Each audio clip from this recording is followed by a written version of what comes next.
Mas Bro, sebelum kita lanjut ke videonya, saya ngasih pengumuman bahwa grup STS sekarang buka lagi nih guys, grup STS diskusi dan rekomendasi sesi 17.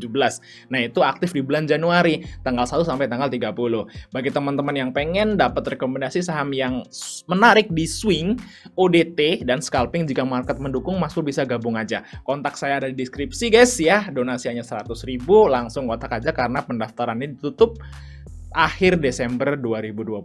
Nah, ini aktifnya grup adalah bulan Januari, guys.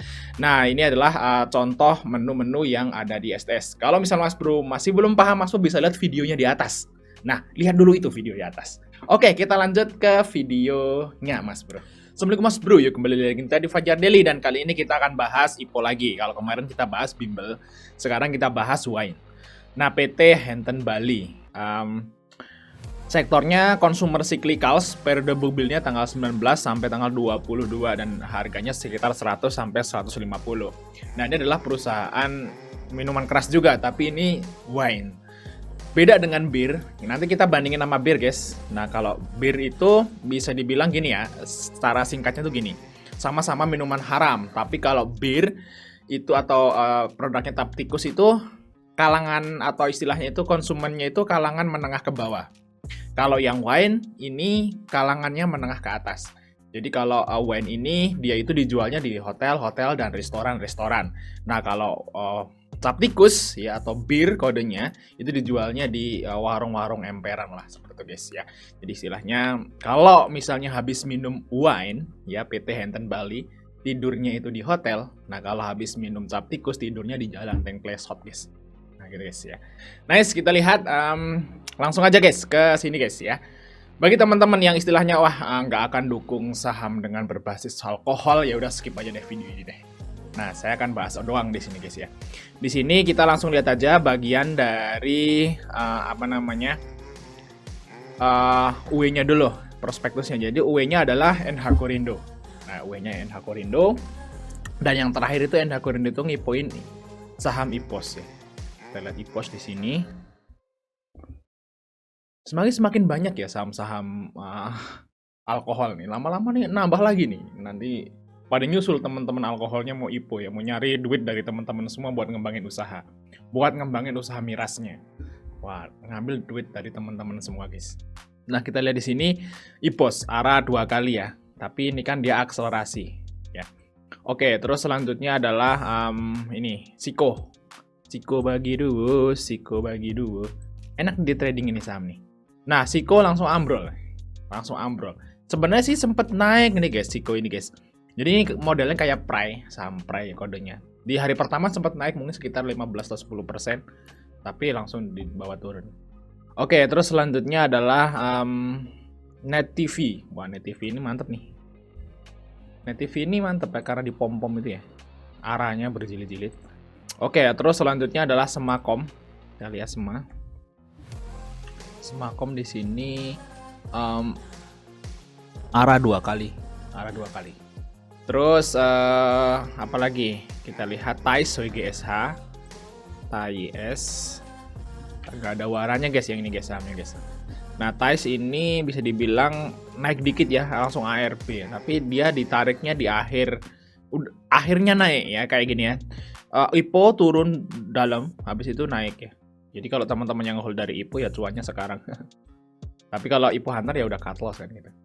Nice, selanjutnya adalah saham dari WGSH. WGSH Wira Global Solusi 1 2 3 4 5 ya, 5 kali arah dari papan akselerasi guys. Nice, terus selanjutnya adalah UAS. UAS ternyata NH Korindo ya. Waduh, pantesan hancur. GPSO ya, kita lihat UAS. UAS ini juga hancur guys. Nah itu kan sama guys. Rata-rata NH Korindo tuh gitu. Paling arah 2 kali habis itu dihancurin sampai rontok habis ya. UAS bahkan sekarang closingnya di 54. Wow, ngeri ya UAS ya. Tapi ini potensi nih, tapi takutnya dibawa tidur dulu. Perusahaannya sih berpotensi sih UAS, cuman takutnya dibawa tidur ya. Nah, kita lihat GPSO, kita lihat selanjutnya Bank. Oh, Bank nih. Kita lihat ya, Bank. Nah, Bank. Arahnya berjilid-jilid, guys. Nah ini agak nggak jelas ya si apa namanya apa XA atau NH Korindo saat dia ngipuin sebuah IPO gitu ya. Cuman kalau kita lihat yang belakangan ini dia sering ngeguyur. Nah, tahun 2022 ini dia sering ngeguyur, tapi sebelum-sebelumnya ya kayak Net TV dan Bank ini arah gitu loh. Apa mungkin aja beda ya, beda aja. Mungkin beda guys yang istilahnya itu ngurusin IPO. Kalau yang tahun lalu itu masih orang A, nah tahun 2022 itu orang B. Jadi ada beda banget nih di tahun sebelum 2022 itu XA itu kalau ngipoin suka bagus. Cuman kalau di tahun ini tuh agak kurang bagus guys, jelek ya. Cenderung itu malah dihancurin guys. Nah, aku nggak tahu kenapa. Jadi Mas Bro harus hati-hati nih guys ya, ikut IPO dari WIN ini. Kalau UE-nya si XA. Takutnya ya cuma arah 1-2 kali habis itu dibanting sampai habis. Oke, kita lihat aja langsung ke bagian ini ya guys, yaitu prospektusnya. Kita baca prospektus gimana kira-kira perbandingan WIN ini dengan BIR ya. Nah, yang pertama nomor 14 dulu. Kita lihat nomor 14.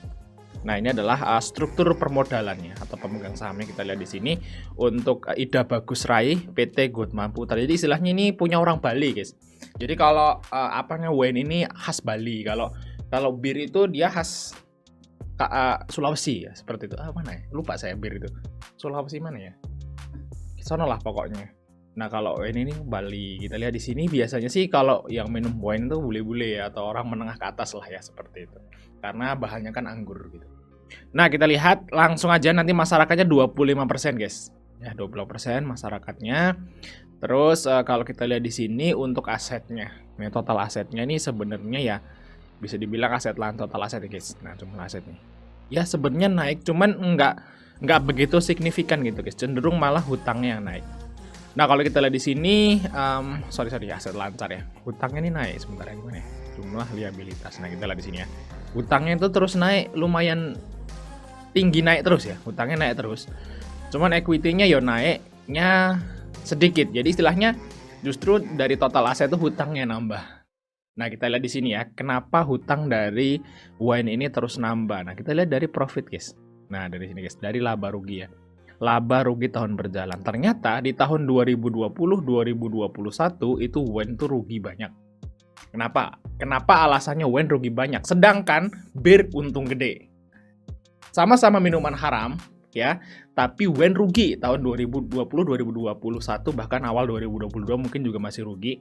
Tapi BIR malah mencetak laba yang lumayan tahun 2020-2021. Kenapa? Karena tahun 2020-2021 itu tahun pandemi. Orang-orang pada nggak ke hotel. Orang-orang pada nggak ke hotel. Jadi tahun 2020-2021 tuh emiten hotel juga pada hancur. Orang pada nginep di hotel, terus orang juga nggak makan di restoran. Nah, karena WIN ini dia ke restoran-restoran dan hotel-hotel kan pemasarannya. Nah, kalau orang yang nggak ada ke restoran, nggak ada ke hotel, tentu aja dia rugi. Ya kan? WIN-nya nggak laku kan gitu kan, nggak ada orang yang minum gimana. Nah, seperti itu guys ya, itu rugi. Tapi beda dengan BIR, cap tikus. Nah, waktu pandemi orang di rumah aja. Nah, di rumah aja pada pusing tuh. Nggak ada kerjaan lah, duitnya habis lah, pada abok, pada new, minumnya cap tikus. Nah, jadi cap tikusnya laris di tahun 2020-2021. Itu dia guys, perbedaannya ya. Tentu aja ada kelebihan dan kekurangannya saat perusahaan itu memilih pangsa pasar. Kalau yang WIN menengah ke bawah, kalau WIN itu menengah ke atas, kalau BIR menengah ke bawah. Jadi kalau malah orang-orang itu di rumah aja, itu malah justru minumnya cap tikus. Yang murah harganya, dan ya belinya di warung bisa gitu, nggak usah ke restoran mahal buat beli abok kan gitu. Betul guys ya. Nice, itu penjelasan singkat aja ya tentang usahanya seperti ini. Tapi saya sarankan sih jangan guys, jangan. Kalau bisa haram guys ya, haram, jangan minum dan juga jangan membantu mereka untuk mengembangkan usahanya. Saran saya seperti itu guys. Ya gimana ya, kalau seperti ini kan wah udah berat lah ya. Udah berat lah istilahnya guys. Next, kita lanjut aja ke nomor 15, rencana penggunaan dana. Nah, kita lihat rencana penggunaan dana. Itu sekitar 20% digunakan untuk modal kerja perseroan untuk meningkatkan brand, khususnya di luar Bali, seperti biaya event, merchandise, sponsorship, dan sosial media. Jadi 20% itu akan dibakar ya buat sponsor. Ya, bakar duit, benar-benar dibakar buat iklan. Nah, terus 80%-nya digunakan untuk untuk anak usahanya ya. Untuk pembelian bahan baku anggur, jus anggur, dan bahan baku botol, label, kardus, dan lainnya. Jadi untuk sisanya dana IPO itu digunakan untuk membeli bahan baku untuk membuat minuman keras tadi atau wine tadi. Nah, jadi nanti duit IPO teman-teman itu akan berkontribusi untuk membuat produk anggur baru. Nah, nanti kan diminum orang seperti itu ya. Nanti kan diminum orang ya. Jadi teman-teman itu istilahnya nyetor modal ke sini nih buat minuman beralkohol. Sama kayak si bir juga sama. Mas Bro kalau misalnya ikut IPO, duit Mas Bro itu akan diserap mereka buat mengembangkan usahanya. Biar orang lebih banyak kapok. Seperti guys ya.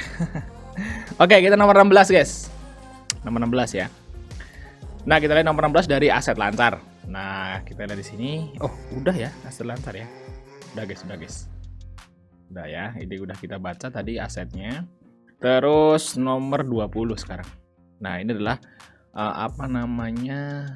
kegiatan usaha perseroan. Nah, kita baca dulu ya. Hampton Wines mengelola perkebunan dan terletak di sepanjang pantai utara Bali.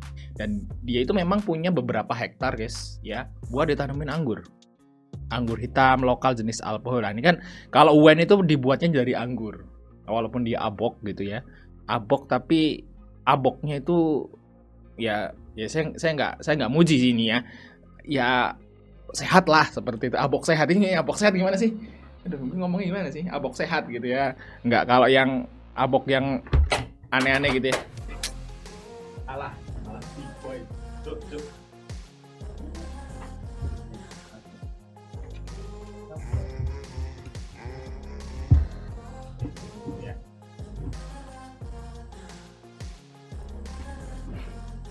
Apok sehat tuh gimana ya? Apok sehat ya? Apok sehat, apok yang sehat gitu ya. Gimana? Apok yang nggak sehat ya, tapi mungkin kadarnya itu aman gitu loh. Kalau wine itu kan kadarnya aman kan. Kadang-kadang kalau saya lihat saya lihat film-film di Hollywood, film-film luar negeri gitu ya. Kalau orang habis minum wine itu masih bisa nyetir. Masih bisa nyetir kan. Jadi istilahnya mungkin kadar alkoholnya itu enggak ekstrim gitu ya. Nah, beda dengan cap tikus kemarin. Kalau cap tikus kemarin itu hampir 50% loh kadar alkoholnya. Jadi kalau lo minum aja itu nyetir itu nggak bakal bisa. Jalan aja sempoyongan ini kan. Nah, gitu kan. Mungkin kan seperti itu karena kadar alkoholnya itu tinggi gitu ya. Nah, tapi saya nggak tahu ya ini. Ini hanya asumsi aja. Nah, kalau wine mungkin karena saya lihat video di film-film luar negeri habis minum wine itu dia masih bisa nyetir ya. Saya kira aman kan seperti itu. Oke, seperti itu guys. Kita lihat ya. Langsung ke nomor 162, loncat aja. Toh juga saya nggak akan ikut. Nah, kita lihat di sini ini adalah komposisi pendapatan berdasarkan wilayah. Nah, ternyata 65%-nya itu disumbang oleh Bali. Jadi, pemasaran dari wine ini, produk ini di Bali. Terus di Jakarta 23%, Lombok, Surabaya ada 1%, Bandung, Papua ya ada juga. Nah, kita lihat di sini juga Manado dan lain. Jadi istilahnya memang di kota-kota besar aja yang karena dia hanya nyuplai di hotel-hotel, restoran-restoran mewah lah seperti itu, guys. Jadi pangsa pasarnya ke situ. Nah, kita lihat aja nomor 164 adalah apalagi di sini. Nah, ini gudang Bali dan Jakarta. Nah, ini proses pembuatannya, guys. Jadi impor. Nah, ternyata wine ini dia memproduksi minuman wine-nya atau aboknya itu dari nanam sendiri. Ada ya. Dari farmer lokal farmer. Jadi nanam anggur sendiri, terus di sini ada planting ya. Dan menjaga kan seperti itu. Nah, ini baru diproses. Nah, ternyata sebagiannya juga impor dari Australia. Anggurnya gitu ya. Nah, anggurnya diimpor terus difermentasi seperti itu, guys. Jadi istilahnya ada dua ya. Mungkin aja anggur di Indonesia kan nggak terlalu bagus karena udaranya kan agak panas ya. Kalau anggur itu kan enak, bagusnya kan di udara dingin. Mungkin di Australia kan bagus gitu ya. Nah, mungkin sawahnya di Indonesia ini sawah ya. Yang buat nanam anggur itu kurang luas ya. Mungkin jadi kurang suplainya seperti itu. Jadi dia harus impor. Nah, ini guys, ternyata sewa pemegang saham nih kebun anggur. Oh ya, ternyata Paham aku. Nah, jadi gini, pemegang sahamnya itu punya tanah dan disewakan ke PT ini buat ditermin anggur. Jadi nggak mau rugi juga ya pemegang sahamnya ya. Dia udah nyetor ya, harusnya sih ini kasih aja buat bikin PT-nya gitu, ternyata disewain guys, anjir. Terus sepihak ketiga juga dia nyewa. Jadi istilahnya tanahnya itu sewa semua. Ini sewa. Jadi bayar sewa guys. PT-nya itu bayar sewa ke pemilik. Jadi pinter ya kalau orang-orang seorang wong sugih itu pinter guys. Dia bikin PT, punya tanah buat modal, tapi PT-nya kalau udah jadi suruh nyewa ke dia. Mantap kali. Nah, ini produknya guys. Nah, kita langsung aja ke sini. Nah, ini guys, anggur-anggur yang dipakai buat wine. Nah, di sini impor guys. Nah, kalau kita lihat di sini memang impornya turun guys. Iya toh? Lihat tuh. Mitra petani yang banyak. Nah, dari tahun ke tahun impornya semakin sedikit. Berarti memang mungkin kebunnya di Indonesia ini semakin banyak ya di Bali itu. Semakin luas seperti itu kerjasama petani. Nah, di sini ada penyimpanan wine, proses pembuatan wine. Nah, disimpan seperti ini guys prosesnya. Mas bisa baca-baca sendiri aja caranya seperti itu. Nah, kita langsung lihat produknya guys. Di sini guys produknya. Nah, ini produknya guys yaitu Agaweit ya nih. Mas Pur bisa baca sendiri apa itu artinya. Alkoholnya cuma 11%. Bener ya? Kalau yang cap tikus kemarin 45 loh. 45. Jadi istilahnya cap tikus itu lebih ganas 5 kali lipat daripada ini. Jadi istilahnya sama-sama seteguk ya, kalau yang ini masih santai gitu. Kalau yang cap tikus seteguk udah sempoyok keliling-keliling. Habis 2 botol udah ngesot-ngesot. Nah, gitu ya kalau yang cap tikus. Kalau yang ini mungkin habis sebotol pun masih bisa nyetir kayak di film-film itu kan. Kita lihat di sini juga ini 11% rata-rata guys. Jadi bisa dibilang ya anggur ya walaupun sama-sama haram sih, cuman kalau yang ini masih diterima oleh tubuh lah, bahasa seperti itu kalau kedokteran gitu ya. Kalau kita tubuh itu masih tolerir kalau alkohol segini sih harusnya. Kalau yang udah 40% itu bener-bener merusak ginjal itu guys. Jadi kalau orang yang minum cap tikus itu sering gitu ya, pasti nanti masalah di ginjal itu. Habis di ginjalnya guys. Remuk 45% loh alkohol lo, gila. Alkohol itu kan panas. Alkohol itu kalau dinyalain pakai api dia nyala guys. Bener kayak bensin gitu loh. Semakin persentase alkoholnya semakin gede, nyalanya semakin gede. Jadi kalau lo minum minuman keras dengan kadar alkohol tinggi itu kebakar ginjalnya, bunuh diri itu dalam Kadang-kadang kalau minumnya kebanyakan langsung overdosis mati gitu. Nah kalau wine ini memang buat orang-orang menengah ke atas ya, jadi istilahnya orangnya cerdas, nggak mungkin orang menengah ke atas ya minumnya cap tikus kan gitu. Oke, kita lanjut aja ke bagian sini ya, perbandingan. Nah, di sini untuk harga 150 sampai 100. Nah, 100 sampai 150 kalau bir atau cap tikus tadi 200-an. Untuk harga bunya 63. Dan di bir harga bunya 14. Jadi bisa dibilang bir ini dijualnya jauh lebih mahal daripada wine ini. Tapi, ada tapinya. Kenapa bir ini dijualnya mahal? Karena di tahun pandemi dia untung. Nah, kalau wine tahun pandemi rugi. Makanya dia nggak berani jual mahal-mahal, kan minus tadi. Itu yang menyebabkan wine ini dijualnya murah. Karena apa? Ya karena dia nggak pede dengan IPO-nya dia, karena 2 tahun ke belakang dia rugi. Terus untuk harga bukunya 1 kali ya. Nah kalau kita di sini si bir itu harga bukunya dijual 13 kali. Ya mantap. Ini masuk akal harganya. Terus untuk pernya 43, ini sama aja, pernya juga sama pernya kelasnya guys. Press turningnya untuk dernya ini mahal.